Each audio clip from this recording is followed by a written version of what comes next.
They paraded her children like cattle. Two small humans, frightened, trembling, collared, stood on the auction platform while aliens chattered in amusement. High-ranking members of the Harvick Syndicate lounged in velvet-clad thrones, sipping from crystalline goblets. A scaled merchant raised a hand to bid, barely glancing at the trembling girl and boy. Twins, the auctioneer crooned. Rare genetic match. High fertility potential. Obedient temperament. Laughter rolled through the crowd like thunder. In the shadows behind the platform, a female human slumped, her wrists shackled, head low. One of the slavers nudged her with a boot. Your spawn will fetch a high price. Not bad for a dying species. He laughed. She didn't react.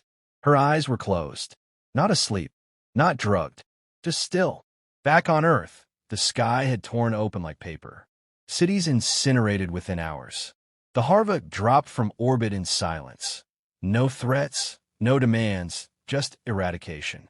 The Planetary Defense Network barely had time to activate before it was turned to slag. Colonies fell. Human settlements were tagged, cataloged, and stripped.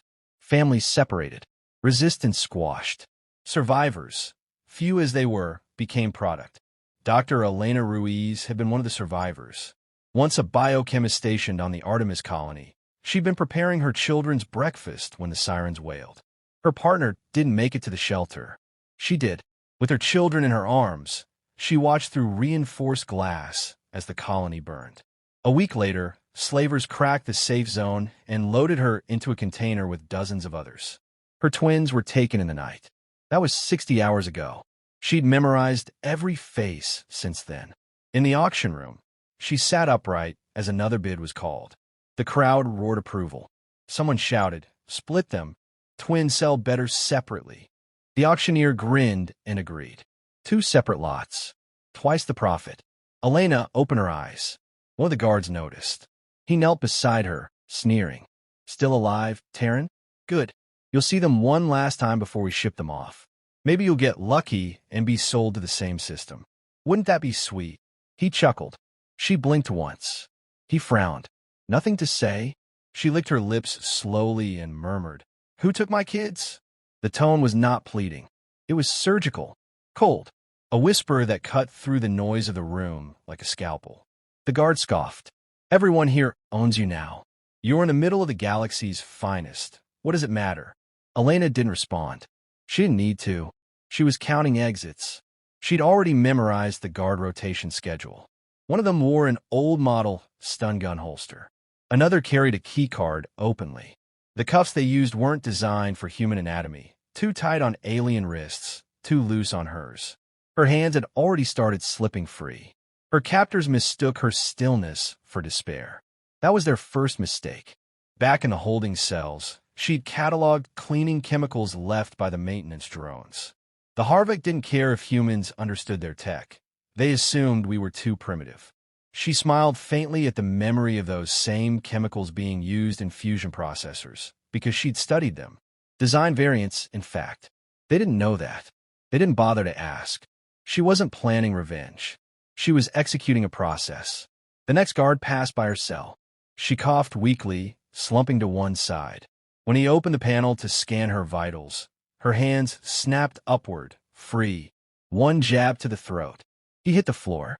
Quiet. Fast. She retrieved the stun gun, the card, and the guard's communicator. She moved like a ghost.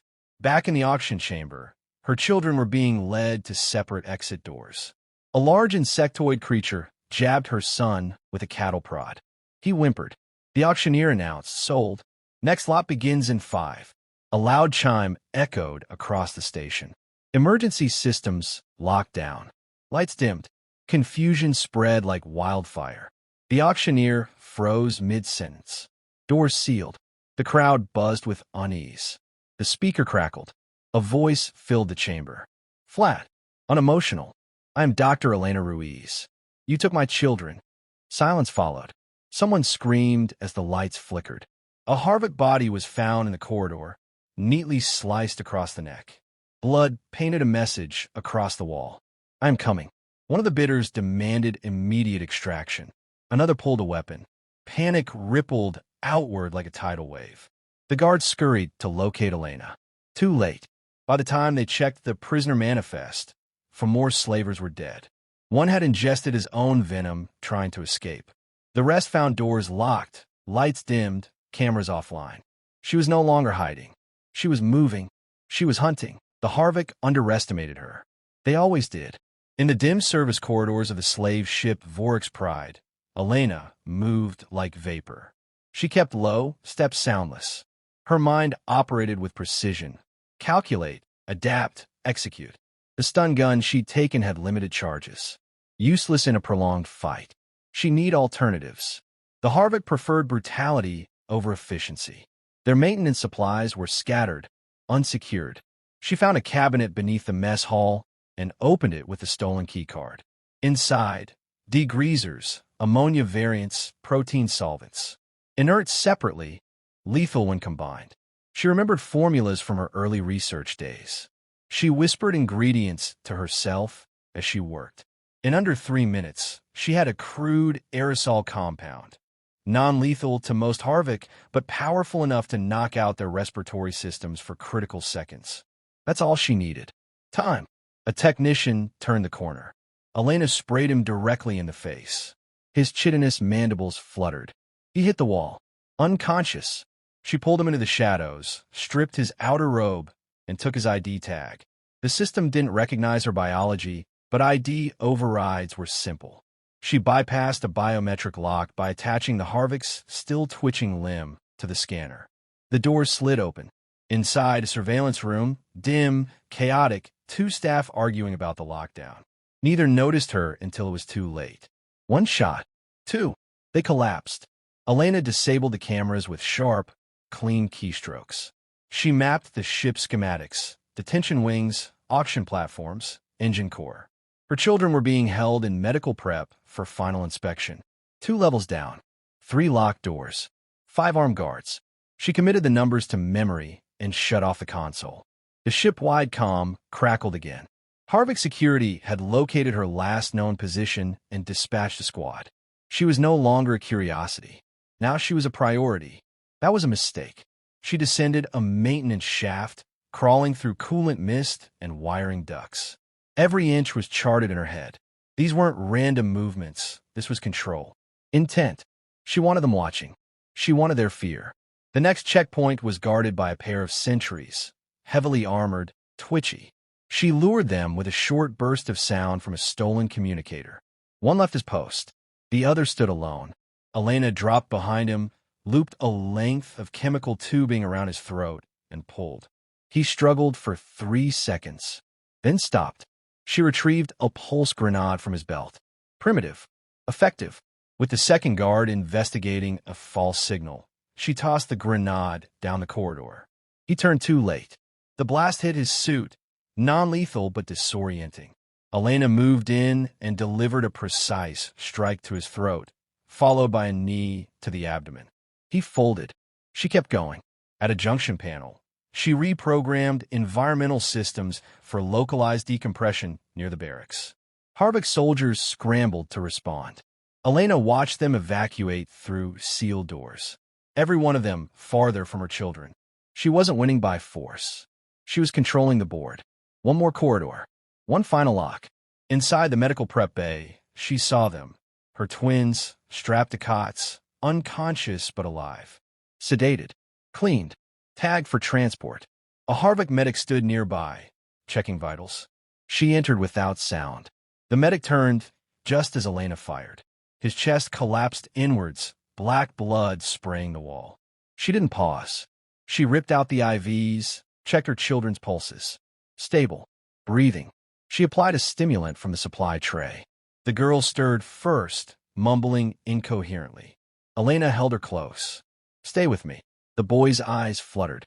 She pressed her forehead to his. They were alive. The internal alarm blared.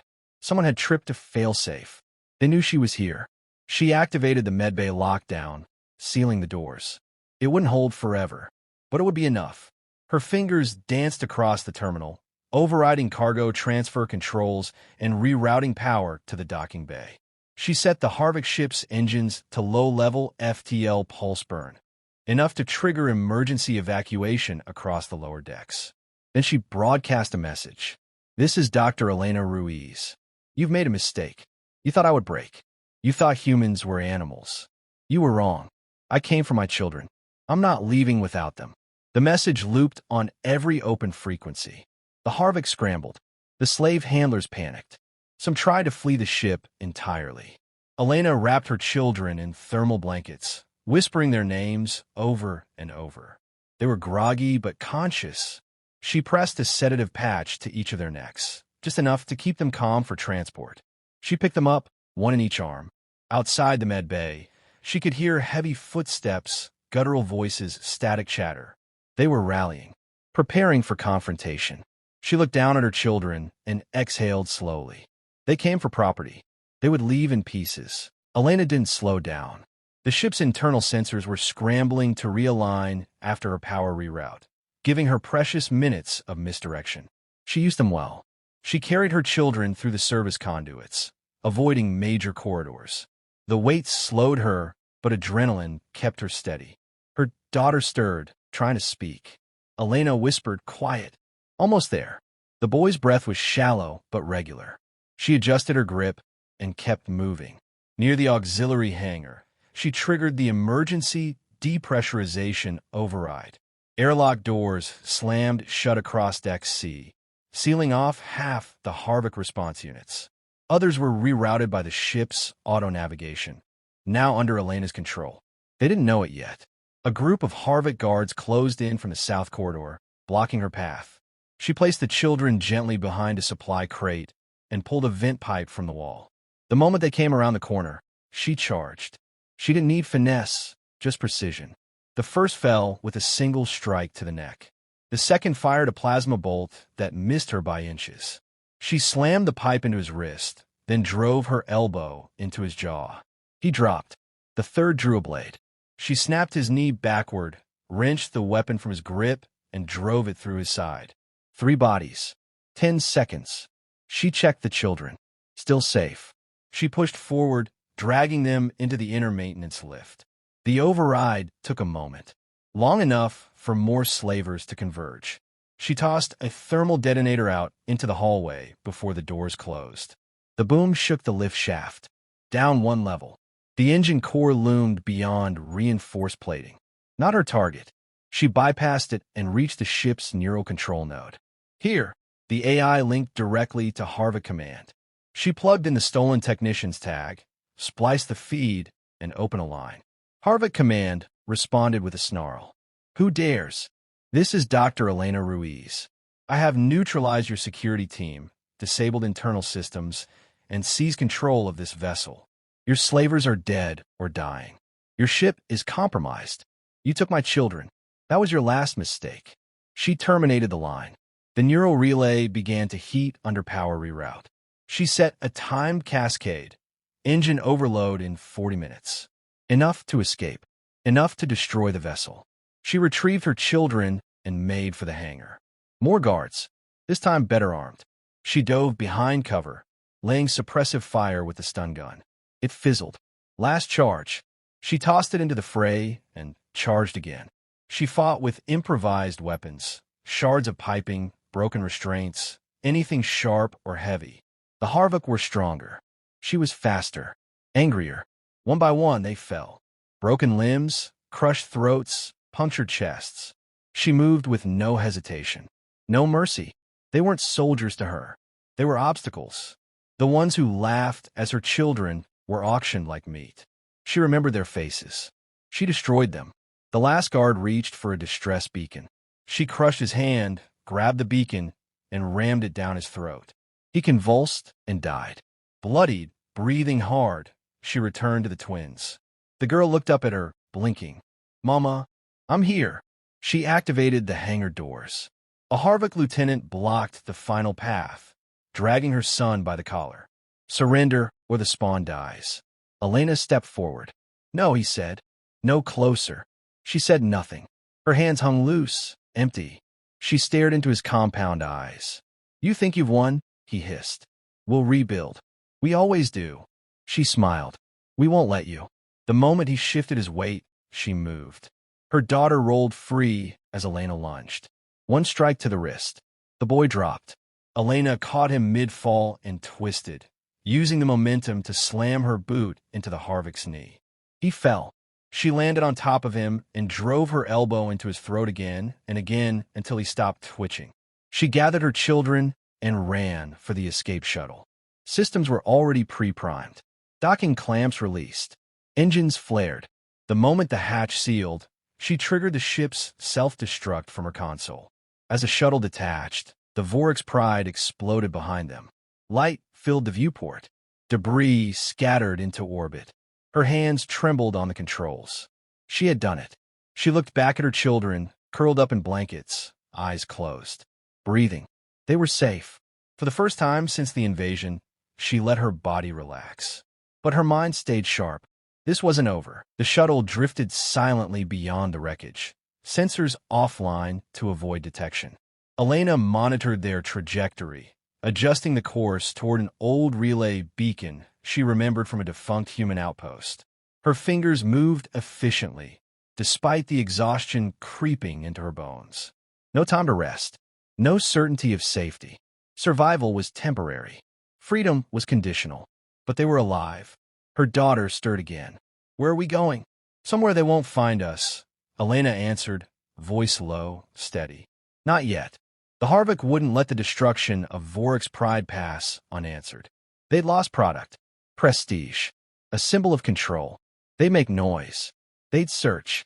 But Elena knew the patterns. The moment they lost communication with the ship, they'd scan for survivors, then scrub the zone clean. She had hours, maybe less, to vanish. She found the relay beacon, long abandoned, still running on emergency solar charge. She patched in, buried the signal under derelict maintenance protocols, and broadcast a single, encrypted message. To any human resistance, Dr. Elena Ruiz. En route with 2 miners. Request safe haven. Coordinates attached. No tail. Minimal supplies. No guarantees. She waited. Minutes passed. The console blinked. Received. Awaiting proof of identity. She uploaded her old science credentials, tagged with encrypted biometrics only a Terran system could verify. The Harvick never cracked human civilian encryption. They never had to. Until now. The system pinged again. Confirmed. Safe corridor opened. Rendezvous at Kestrel Debris Field. 6 hours. Travel silent. Bring nothing traceable. Elena scrubbed the beacon's logs and rewrote the hardware clock, masking her access. She drifted the shuttle into deep shadow and killed the primary engines. She wrapped her children in insulation packs and sat between them, eyes on the fading light of the relay. The quiet hurt more than the noise. It gave her time to think. About Earth. About the lab where she once worked. About school pickups and late-night snacks and forgotten birthday gifts. About the moment she realized the Harvick weren't raiders or conquerors, but something worse. Efficient. They didn't hate humans. They didn't fear them. They harvested them. That had been the point. It was never war. It was inventory management. Elena's breath caught in her throat. She'd killed slavers, destroyed one of their ships, stolen merchandise in their eyes. But it wasn't revenge that lingered in her chest. It was responsibility. They'd wake up soon, realize she wasn't unique. Just first. And if she disappeared into the stars, they'd rewrite the narrative, dismiss her actions, sterilize the data. That couldn't happen. She leaned forward and reopened the encrypted comm. One more message. To any humans still listening, you are not broken. You're not lost. They think we are silent. They think we are scattered. They think we are gone. We are not. We are waiting. She embedded the message into a navigation signal, scattered across subspace pulses, masked under trade frequencies. Harvick's sensors would miss it. Humans wouldn't. She sealed the comm and rerouted her power reserves. No more beacons. No more calls. The shuttle would coast cold the rest of the way. When the resistance arrived, it was without fanfare. A scavenger-class freighter, barely holding together, running silent under a false registry. Its crew scanned her shuttle, verified her ID, then opened the cargo lock. No questions, just nods. A medtech lifted her son gently. Another carried her daughter. A third took her arm, eyes hard. We heard the transmission. We saw what you did. Elena nodded. They took everything. Then we take it back. She stepped onto the freighter, into a space thick with oil, metal, and human breath. Survivors. Fighters. Engineers. Children. Not an army. But not victims either. Someone handed her a datapad. Inside, names. Locations. Rumors of other slaver convoys. Not all Harvick. Others too. The syndicates weren't just targeting humans anymore. Other species had begun to disappear. The difference now was that humans knew how to fight from the bottom. They'd had centuries of practice. Elena looked at her children, sleeping in medbay, safe for now. She didn't want a title. She didn't want fame. But she had something the Harvick had overlooked. She had rage, tempered by purpose. They hadn't just awakened a mother. They had awakened a movement.